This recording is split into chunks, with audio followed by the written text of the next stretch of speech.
Hello viewers, welcome to my channel VMS Physics. அனைவருக்கும் வணக்கம். இன்னைக்கு இந்த வீடியோவில் நம்ம எலக்ட்ரோஸ்டாட்டிக் சாப்டரில் எக்ஸசைஸ் ப்ராப்ளம்ஸ் பார்க்க போகிறோம். So question number 12, that an electron and proton are allowed to fall through a separation between the plates of a parallel plate capacitor of voltage 5 volt and separation distance h is equal to 1 millimeter. So calculate the time of flight for both electron and proton, and suppose if a neutron is allowed to fall, what is the time of flight, and see among the three which one will reach the bottom. So இப்போ இந்த ப்ராப்ளத்தில் electron மேலே இருந்து கீழே வருது, அதே மாதிரி ப்ரோட்டானும் மேலேருந்து கீழே வருதுன்னா எவ்வளவு டைம் ஆஃப் ஃப்ளைட் அப்படின்னு கேட்டிருக்காங்க. டைம் ஆஃப் ஃப்ளைட்டு நம்ம படிச்சிருப்போம் டிஎஃப் அப்படின்னு சொல்லிட்டு 11th ஸ்டாண்டர்டில். இப்போ இது ரெண்டோட டிஸ்டன்ஸ் எவ்வளவு அப்படின்னா H is equal to 1 millimeter அப்படின்னு கொடுத்துருக்காங்க. ஸோ 1 millimeter அப்படின்றது ஸோ 10⁻³ மீட்டர். சரிங்களா, அது ஃபர்ஸ்ட். இது நம்மளுக்கு அடுத்தது நம்ம இது ரெண்டு கடையில் உள்ள பொட்டன்ஷியல் கொடுத்துருக்காங்க, வோல்டேஜ். So 5 volt.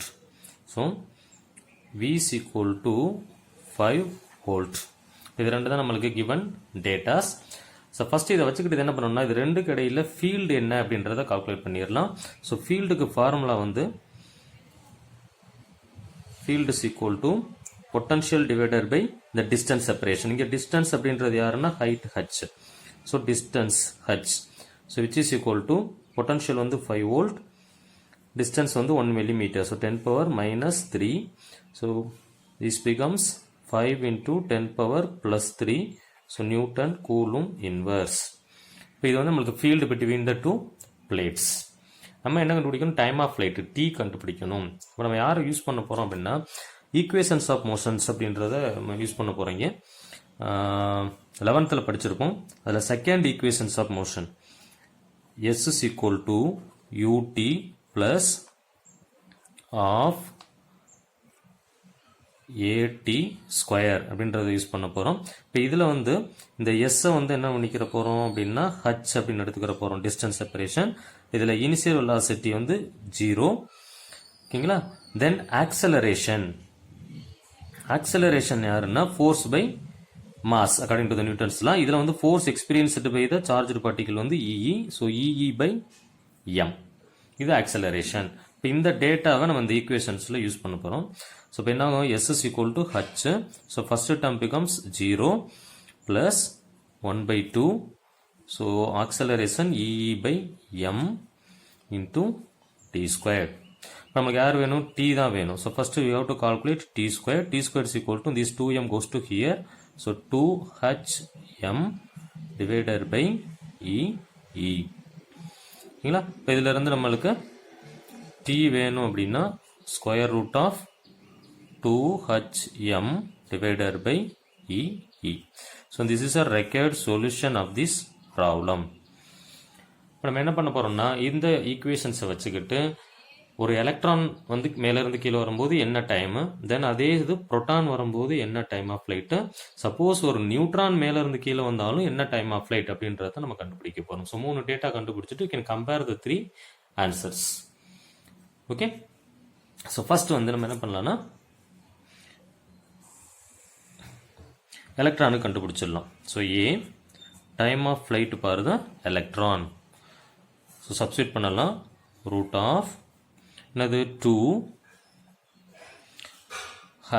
ஹைட், அந்த டிஸ்டன்ஸ் செப்பரேஷன் வந்து 10⁻³ எம்மோட value mass of the electron இங்கே கொடுத்துருக்காங்க. எம்இ அப்படின்றது mass of the electron. So 9.1 into 10⁻³ divided by ee charge of the electron நம்மளுக்கு தெரியும் 1.6 into 10⁻19 coulomb into electric field நம்ம ஆல்ரெடி கண்டுபிடிச்சி வச்சுருக்கோம் 5 into 10⁻3. ஓகேங்களா. இப்போ இதை நம்ம சால்வ் பண்ணலாம்.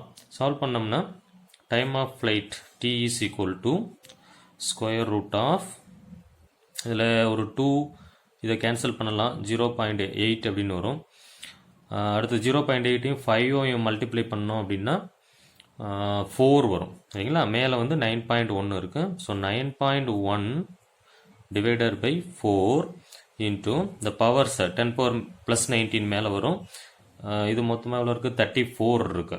ஸோ ரிமைனிங் வந்து பார்த்தீங்கன்னா 10 பவர் மைனஸ் 18 அப்படின்னு வரும். So if we solve this, the time of flight becomes 15 into 10 power minus 9. So time of flight of electron is 15 nanoseconds. Actually this is from seconds, so 10 power minus 9 is nano. So time of flight for electron is 15 nanoseconds. So similarly we are going to calculate the time of flight for the proton. So square root of 2 into 10 power minus 3. So mass of the proton, m value is here. This is the mass of the proton. So 1.6 into 10 power minus 27 divided by, so EE. So 1.6 into 10 power minus 19. So magnitude of charge of the electron and proton is same. So 1.6 into 10 power minus 19. Electric field is 5 into 10 power 3.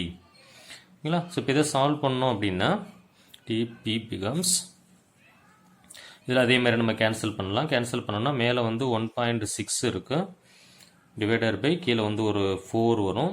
So இதை solve பண்ணோம்னா 10 power 3 10 power 19, இங்கே 10 power 27 இருக்குது. இதை solve பண்ணோம்னா 10 power minus 14 வரும். So remaining வந்து 0.67 or 64 I think 64 into 10 power minus 7 வரும். ஓகேங்களா? அப்போ டைம் ஆஃப் ஃப்ளைட் பாருங்க, ப்ரோட்டான் வேல்யூ எவ்வளவு, இதை நம்ம கன்வெர்ட் பண்ணலாம். 64 கன்வெர்ட் பண்ணோம்னா என்ன வரும், 10 பவர் மைனஸ் 9 வரும், 9 செகண்ட்ஸ்னு வரும். So which is equal to 64 nano seconds. ஓகேங்களா? Which is equal to 64 nano seconds. This is time of flight பாருங்க proton. Then third, time of flight for the neutron. இல்லைங்களா? So time of flight for the neutron அப்படின்னு சொல்லும்போது, so neutron வந்து நம்மளுக்கு தெரியும் என்னது, uncharged particle. So இந்த கேஸில் நம்ம அந்த ஃபஸ்ட் ஈக்குவேஷனில் இது 0 ஆக்கிட்டோம்னா இதில் வந்து நியூட்ரானுக்கு வந்து acceleration A is equal to G because which is a chargeless. ஓகேங்களா? ஸோ அப்போ இந்த இதுக்கு ஈக்குவேஷன் யார் வருவா அப்படின்னு பார்த்தீங்கன்னா 2h by g மட்டும்தான் வரணும். So time of flight for the neutron is equal to, we substitute this value 2 into 10 power minus 3 divided by 9.8. Otherwise approximately you consider 10. Okay, so time of flight for this case is equal to 0.14 into 10 power minus 1.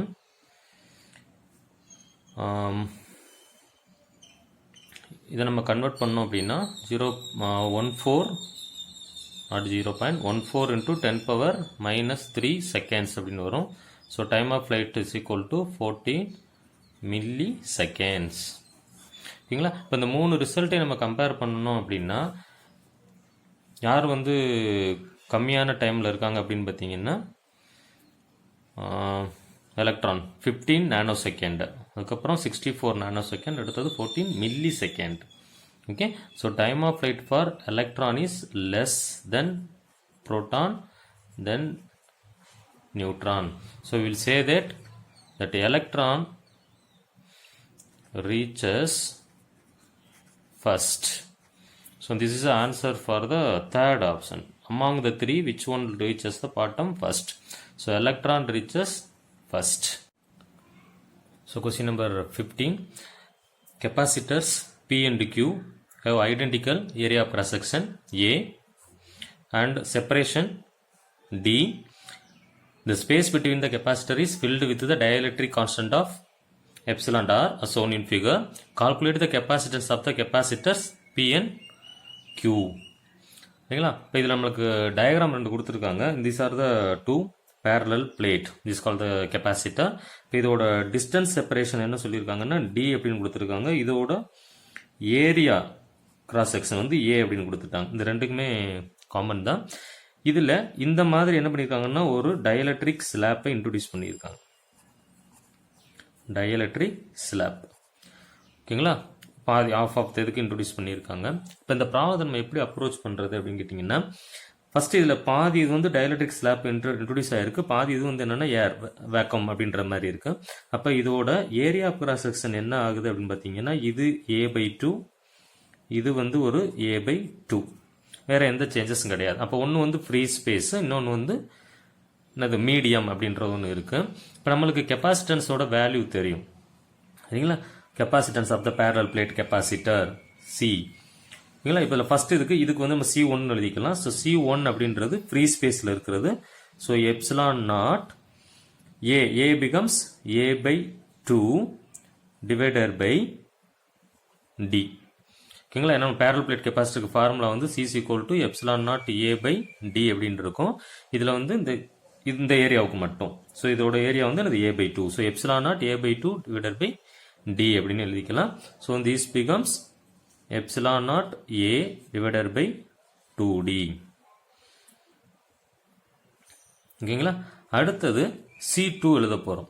C2 அப்படின்றது யாருக்குன்னா இந்த போர்ஷனுக்கு எழுதணும்னா, இது வந்து ஒரு medium இருக்கு. அப்போ medium வரும்போது நம்ம என்ன சி வேல்யூ எடுப்போம்னா எப்சிலான் a/d அப்படின்னு எழுதுவோம்.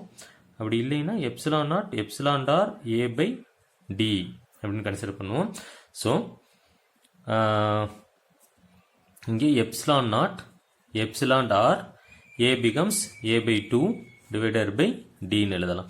So which becomes epsilon naught epsilon டார் a/2d இல்லைங்களா. இப்போ இது ரெண்டும் வந்து இதோட ரெக்வயர்ட் ஈக்குவேஷன். இப்போ இதில் என்னன்னா இந்த போர்ஷனும் அதாவது இந்த கெப்பாசிட்டன்ஸும் என்ன காம்பினேஷன்ல இருக்குன்னா பேரலல் காம்பினேஷன்ல இருக்கு. ஸோ பேரலல் காம்பினேஷன் ஓகேங்களா. ஸோ பேரலல் காம்பினேஷனுக்கு ஃபார்முலா என்னது Cp = C1 + C2. இப்போ இங்கே Cp = so epsilon naught a/2d plus epsilon not a/2d. இப்போ இது ரெண்டுல இருந்து காமன் டேர்ம்ஸை மட்டும் வெளியில் எடுத்தோம் அப்படின்னா epsilon naught a/2d is a common term. So remaining இங்கே வந்து 1 இருக்கு, இங்கே வந்து எப்சிலான் r இருக்கு. So this is the final capacitance of this configuration. ஸோ Cp becomes epsilon naught a/2d 1 plus epsilon r.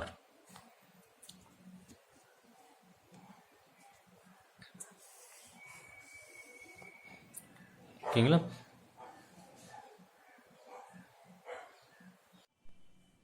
இதில் செகண்ட் கேஸ் வந்து பார்த்தீங்கன்னா அதே தான் distance separation d, area of cross section A. But இதில் என்ன half of the distance is filled up with the dielectric medium, the remaining half is a vacuum or air medium. So d becomes d/2 ஓகேங்களா. But area of cross section not change. Okay. Then another one thing, these two capacitance அதாவது ஒரு medium இருக்கிறதும் ஒரு free ஸ்பேஸில் இருக்கிறதும் என்ன combination கனெக்ஷனில் வருதுன்னா series கனெக்ஷன்ஸில் வருது. ஸோ இந்த கான்செப்ட் வச்சுக்கிட்டு இதை நம்ம சால்வ் பண்ணலாம். அப்போ இதில் ஃபஸ்ட்டு C1 அப்படி எழுதுனோம்னா C1 நேரம் வச்சுக்கலாம்னா இந்த மீடியம் வச்சுக்கலாம். ஸோ எப்சிலான் நாட் எப்சிலான் டார் a/d, d வந்து என்ன ஆகுது இதில் d/2 ஓகேங்களா. ஸோ C2 எழுதுகிறோம் அப்படின்னா எப்சிலான் நாட் a இந்த ஸ்பேஸுக்கு. இப்போ இது வந்து C1, இது வந்து C2. So epsilon a divided by d/2. So for series combination 1/CS = 1/C1 + 1/C2. நம்ம சப்ஸ்டியூட் பண்ணலாம் அந்த வேல்யூஸ் ரெண்டையும். சப்ஸ்டியூட் பண்ணோம்னா 1 divided by epsilon naught epsilon டார் a/d/2 plus 1 divided by epsilon naught a/d/2. So 1/CS becomes, இதை நம்ம solve பண்ணலாம் ஓகேங்களா. ஸோ இந்த 2 வந்து எங்கே போகும், இங்கே போயிடும் 2. இந்த t வந்து மேலே போகும். ஸோ மேலே போகும்போது d divided by 2 epsilon naught epsilon tar a அப்படின்னு வரும். இந்த டேர்ம் அது மாதிரி d divided by 2 epsilon naught a அப்படின்னு வரும். ஸோ இது ரெண்டுல இருந்து காமன் டேர்ம் என்ன அப்படின்னா d by 2 epsilon naught a is a common.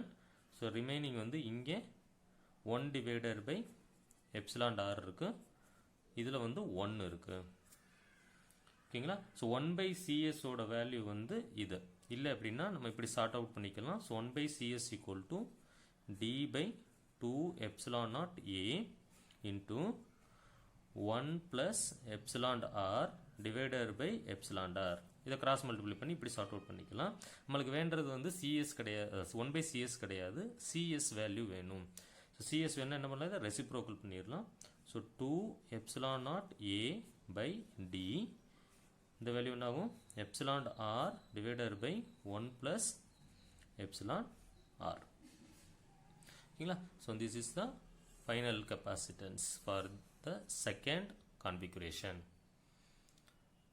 So thank you.